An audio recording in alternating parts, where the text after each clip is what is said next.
I want to give an update on methylene blue. I'm going to cover through some of the history of methylene blue really quickly. It was discovered in the 40s. It was a synthetic compound made to dye, amazingly, as I'm wearing. Methylene blue has a lot of biomedical uses, not just industrial uses, but I want to go back and cover why is it a thing that we even are talking about methylene blue. And we're going to talk about a complex subject called oxidative stress. There are many different things that cause oxidative stress in life. You can name them. Anything you feel pain, anything you feel stressed about, anything you see floating in the air probably is oxidative stress. And it's exacerbated by the things we eat, by the things we do, by our lovely humid environment, and you can see the list. It's even ionizing radiation, sun, it's tanning beds, it's things, all the things that we're expose ourselves to extra above and beyond, including chronic infections, Lyme, Epstein-Barr, etc. You can read the list. And really, one of the things that's most commonly under-recognized is dental abscesses, oral pathology that you may not even recognize that you have. And we really need some more biologic dentists to take and address these things. Anyway, we can measure and monitor blood pressure, weight, obviously for inflammatory states, symptoms obviously, and then we can actually physically measure that by looking at autonomic nervous system testing, which is looking at sympathetic and parasympathetic balance or imbalance, and then we have a few ways here in this clinic that we can measure endothelial function. These are visual examples of things that are in our environment that affect us. And then this is a representation of 214,000 genetic markers in our human DNA that are impacted, potentially impacted by oxidative stress. The red are things here that are reductants, and the blues down here are oxidants. Not necessarily good and bad, because you need both biologically, but there tends to be a whole lot more bad than good. We'll just leave it at that. Redox potential, that's a term you're probably not as much familiar with, but I'll just read it. Redox potential changes are associated with initiating a progression of diseases including cardiovascular disorders, neurodegenerative diseases, cancer, and we'll just say chronic infection. A summary of redox is oxidation, or ROS stands for reactive oxidative stressors, or reactive oxygen species is really what ROS stands for. And those things are necessary. They happen in normal metabolism. And then there's a healthy oxidative process that happens in us. But there needs to be balanced signaling and then regeneration and healing. What happens is like I said, there's many, many things in our environment that stress us out. Chemicals, all types of oxidants in our life. Anyway, that leads to more inflammation. And remember, we always say that pain equals inflammation. If you're feeling pain, there's inflammation. And then prolonged oxidative stress triggers the immune system, and therefore it leads to chronic disease. All right, let's go small. Inside every cell, the animal cells, you have the cell membrane, have all the various parts, and these little blue guys here are the mitochondria. So then I take the mitochondria, it's now not blue, but we blow it up, and you can see it's very complex inside the mitochondria. There's the outer membrane, and this yellow line is the inner membrane.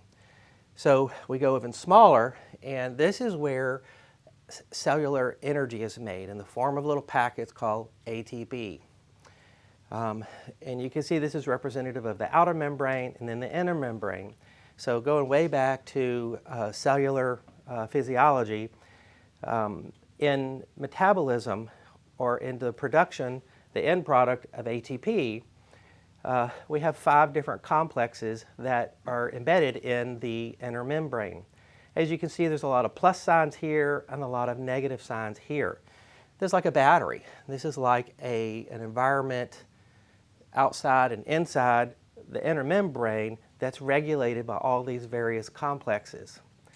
And you can just see representative here, NAD, FAD, you have CoQ10 involved here, and then the final process in complex 5 of actually making ATP. That's energy. That's what each of us needs, not just in the morning to wake up, but every day, all day, even while we're sleeping.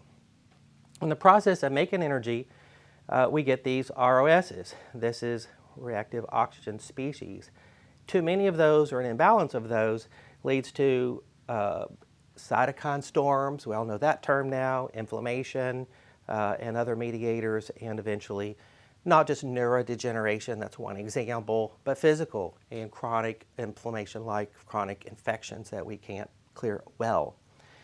So when we treat these things, we're doing our best to address each one of these steps along the way for people who have chronic fatigue, chronic inflammation, chronic infection, chronic symptoms, of course, neurodegenerative things, where we supplement niacinamide to help here, because N is niacinamide. Riboflavin, vitamin B2 helps with that. That's 2 B vitamins. CoQ10 helps complex 3. And then we just haven't had a great support for complex 4 until bring on the stage methylene blue. Methylene blue, as you'll see, is a very happy donator and receiver, storer of electrons. Methylene blue improves the efficiency of every one of those mitochondrial complexes in energy production, so therefore it improves the production of ATP.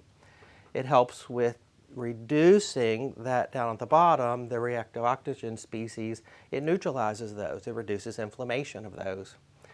And as an FYI, there's a thing called leucomethylene blue. So if I took this bag and we sucked all the oxygen out of it, this would turn clear. It's just a matter of oxygenation or not oxygenation.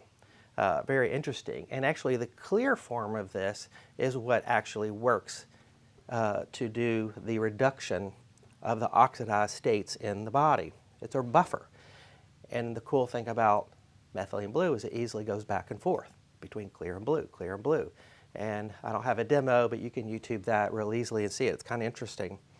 But anyway, but then it also reduces not just inflammation, but unbalanced inflammatory signaling. And that's a key thing in terms of cell-to-cell communication and immune response and cellular healing or regeneration. So therefore, methylene blue itself doesn't cure any disease, but by benefit of increasing ATP, decreasing the inflammatory things that happen in cellular metabolism, it improves the inflammatory state. Therefore, the body can recover from any of those chronic diseases. So this is methylene blue in action. It can impact every one of these complexes. Again, and this is just representing the leucomethylene blue, is what makes a big difference in complex 4 inside cellular respiration. To get past all the sciencey part, a good example is like in Lyme's disease. Lyme's disease is a chronic infection from a tick-borne agent called Borrelia, and it's very difficult for many people to clear, as is Epstein-Barr, a virus and a bacteria. Methylene blue itself has antimicrobial properties. What it does is it affects the adhesion or the stickiness of that infectious agent to the cells of our body, and then it also impairs the cell membrane integrity of that bacteria. Then that effect can be affected even greater by using photodynamic therapy. That's the PDT. That's using red light. So each of the agents that we use for photodynamic therapy use different colors. There's green, there's yellow, there's blues affected just generally by ambient light, but if we take and we want to even, which I won't go deeper into today, we can even accentuate that by using red light. And you're seeing that happen more and more in a lot of the wellness spas and that sort of thing. Methylene blue is attracted into the cell, which then, because it needs it to make energy, and then it has a deleterious effect to a lot of the microbes, but not to the healthy cells. It helps bolster them. It can penetrate biofilms as well. which is a protective measure that many infectious agents either secrete or develop, or the body does in a response. And then because it can penetrate through, make little holes in the biofilms, it can then get to the actual infection or inflammatory thing that's causing the disease and then destroy it. So here's some other examples: Bartonella, bacteria, yeast, fungus, parasites, viruses, and you've heard of mad cow disease, prions. All these things are susceptible to methylene blue, and yes, COVID is susceptible as well to methylene blue. So, in summary, methylene blue can be taken orally, used topically, very safely.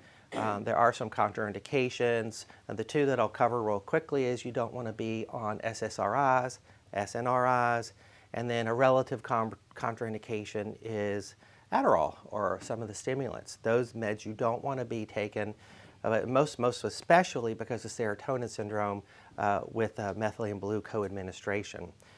It can cause serotonin syndrome. There are very few cases, but that's very, very well delineated in the literature. There's one FDA approved indication for methylene blue, so this is a vetted thing. It's used in, anybody know? Methemoglobinemia, which is carbon monoxide poisoning. So this could be used if someone were caught in time and needed recovery. It's used in infectious causes as well, being used in malaria. For resistant cases of malaria, methylene blue can be administered to help someone recover. So very safe, unrecognized treatment modality, which we'll be using here in the clinic more and more.